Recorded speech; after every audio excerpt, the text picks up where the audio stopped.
Bismillahirrahmanirrahim. Assalamualaikum warahmatullahi wabarakatuh. Selamat pagi, salam sehat, salam sejahtera untuk kita semua.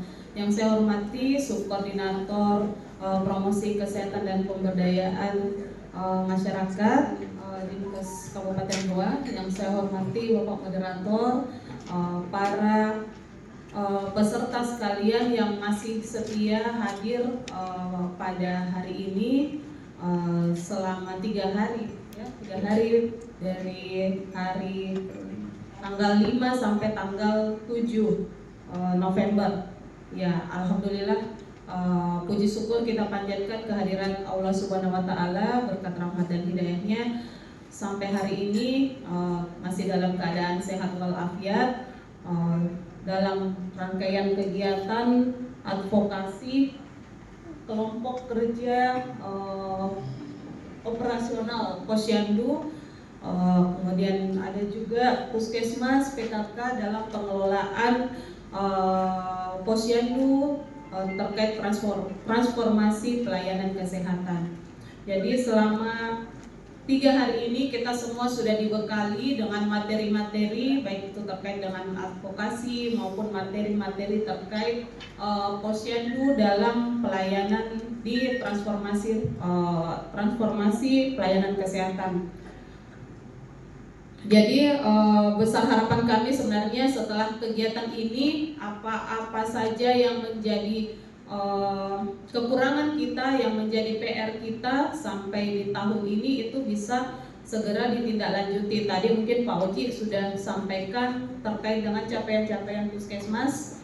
Mungkin masih ada yang perlu kita kejar, ataukah mungkin sudah ada yang mencapai target. Nah itu mungkin ke depan tentunya kita di tahun 2026 dengan berbagai indikator-indikator baru, tentunya kita semua sudah bisa menyusun strategi bagaimana supaya target-target yang sudah kita tentukan di awal tahun itu bisa tercapai. Nah ini sekarang kita sudah berada di penghujung tahun, sudah masuk di triwulan 4, dan tentunya akan dilakukan evaluasi di triwulan 4 itu sesuai dengan capaian-capaian dan target kita.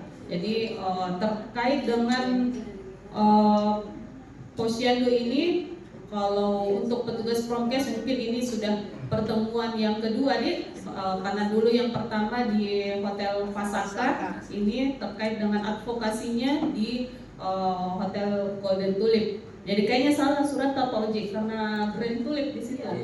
Hah? Kayaknya sekarang berubah jadi Golden. Oh iya. Udah deh. Masa?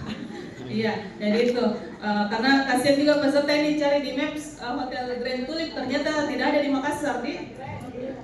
Iya, tapi alhamdulillah kita semua sampai di tempat ini. Iya, jadi kalau kita terkait dengan kegiatan saat ini berarti difokuskan terkait dengan advokasi. Kalau yang dulu kan di Hotel Fasaka terkait koordinasi.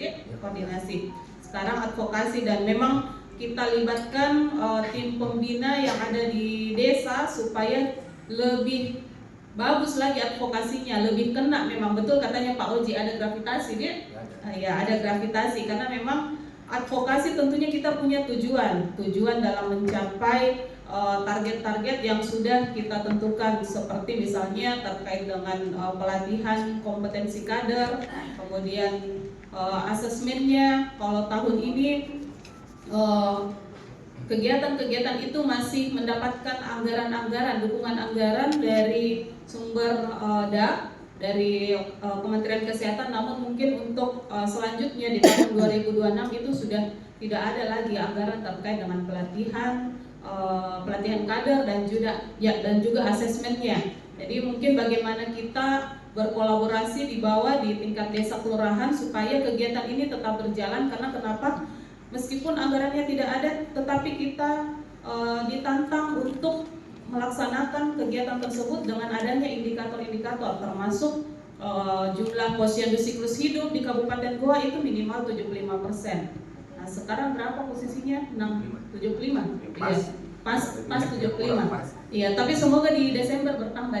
Di Desember ini kan masih awal November. Semoga di Desember nanti bisa bertambah lagi capaiannya. Namun kami harap di tahun-tahun selanjutnya ini masih tetap bertahan. Jangan sampai justru tahun depan yang tidak ada anggarannya malah tidak ada juga, malah turun lagi capaiannya ini terkait dengan posyandu siklus hidup. Jadi itu harapan kami, meskipun anggaran tidak ada, kita juga ditantang supaya kegiatan-kegiatan kita di masyarakat, di desa kelurahan itu masih tetap berjalan.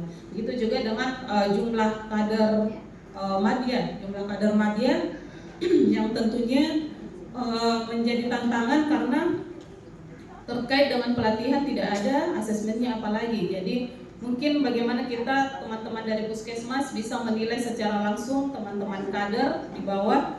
Kalau mungkin asesmennya itu bisa pada saat kegiatan posyandu, tapi yang masalah di sini terkait pelatihannya. Pelatihannya harus sesuai dengan standar yang sudah ditentukan, yaitu 3+1.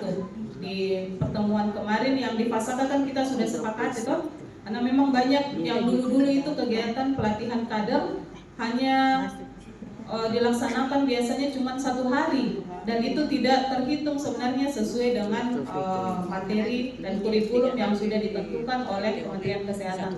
Ya, namanya pelatihan tentu ada standarnya, ada jumlah pelajaran yang harus diikuti, ada standar nilai yang harus dipenuhi, dan tentunya seperti yang tadi Pak Unya sampaikan, sertifikat. Jadi output dari pelatihan itu sebenarnya adanya sertifikat mengikuti pelatihan, dan tentunya di sertifikat itu bukan masuk kategori tidak lulus. Untuk apa sebenarnya diberikan sertifikat kalau tidak lulus? Ini pasti juga kita tidak mau jadi terima sertifikat tak kalau tidak lulus gitu.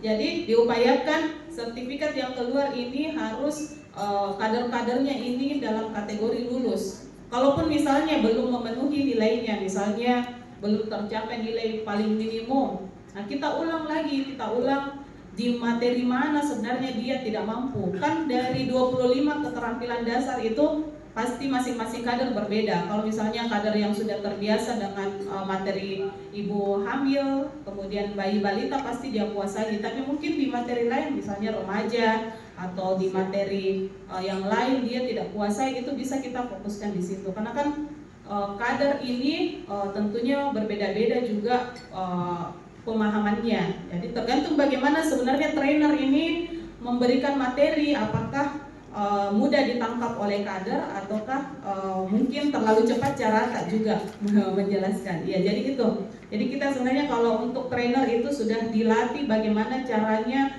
berkomunikasi dengan peserta supaya lebih mudah diterima oleh peserta, apalagi kalau peserta dari kader-kader yang ada di desa dan kelurahan. Jadi itu dia terkait dengan target-target kita. Semoga di akhir tahun ini semuanya bisa tercapai, dan insya Allah mungkin kalau memungkinkan di akhir November ataupun paling lambat di awal Desember kita ada rapat koordinasi evaluasi intervensi spesifik stunting yang mungkin salah satunya itu ada terkait dengan PHBS.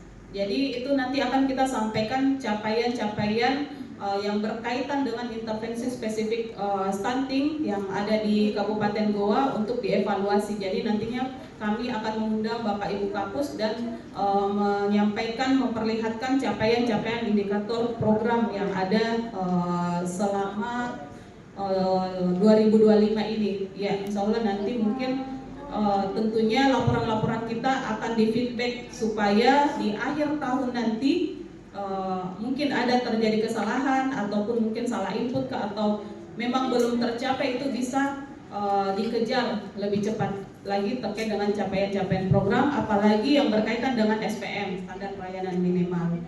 Ya, mungkin itu saja pesan-pesan dari saya terkait dengan kegiatan kita pada hari ini. Mewakili Bapak Kepala Dinas, saya menutup kegiatan ini dengan ucapan hamdalah, alhamdulillahirabbil alamin. Semoga ilmu yang kita terima selama 3 hari ini bisa bermanfaat, bisa kita aplikasikan di tempat masing-masing, dan semoga segala pekerjaan kita dirahmati Allah Subhanahu wa taala. Amin. Terima kasih. Wabillahi taufiq wal hidayah. Assalamualaikum warahmatullahi wabarakatuh.